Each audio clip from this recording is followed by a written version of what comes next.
మెదక్ జిల్లాలోని కొల్చార మండలం అంసాన్పల్లి, వెంకటాపూర్ గ్రామాల్లో ఏరువాక కేంద్రం, సంగుపేట్ వ్యవసాయ పరిశోధన స్థానం తోర్నాల శాస్త్రవేత్తల ఆధ్వర్యంలో మంగళవారం వరి పంట పొలాలను పరిశీలించారు. ప్రధానంగా ఈ యాసంగిలో చేపట్టాల్సిన యాజమాన్య పద్ధతులు మరియు సాగులో పాటించవలసిన మెలకువల గురించి రైతులకు వివరించారు. ఈ కార్యక్రమంలో ఏరువాక కేంద్రం సమన్వయకర్త, కోఆర్డినేటర్ శాస్త్రవేత్త రాహుల్ విశ్వకర్మ మాట్లాడుతూ వరి పొలంలో అక్కడక్కడ సల్ఫేట్ దుష్ప్రభావ లక్షణాలు గమనించారు.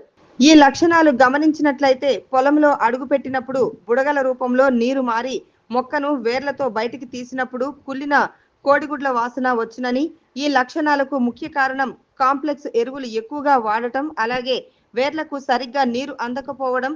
నివారణకు నాటు వేసిన పొలాన్ని అప్పుడప్పుడు ఆరబెడుతూ ఉండాలి.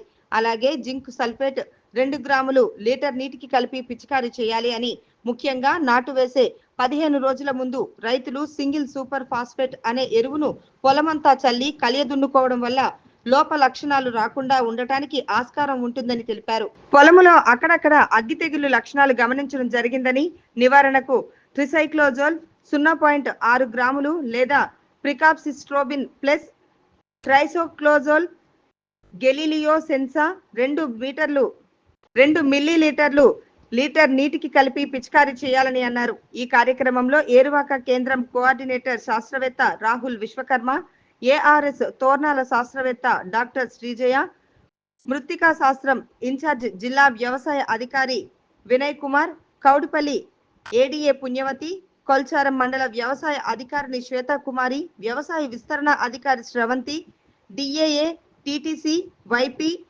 1ఎస్ శ్రీకాంత్, ఆయా గ్రామ రైతులు నున్సావత్ బాబు, సర్వన్, వినోద్, పెద్దోళ్ల లక్ష్మణ్, పరేష్ తదితరులు పాల్గొన్నారు.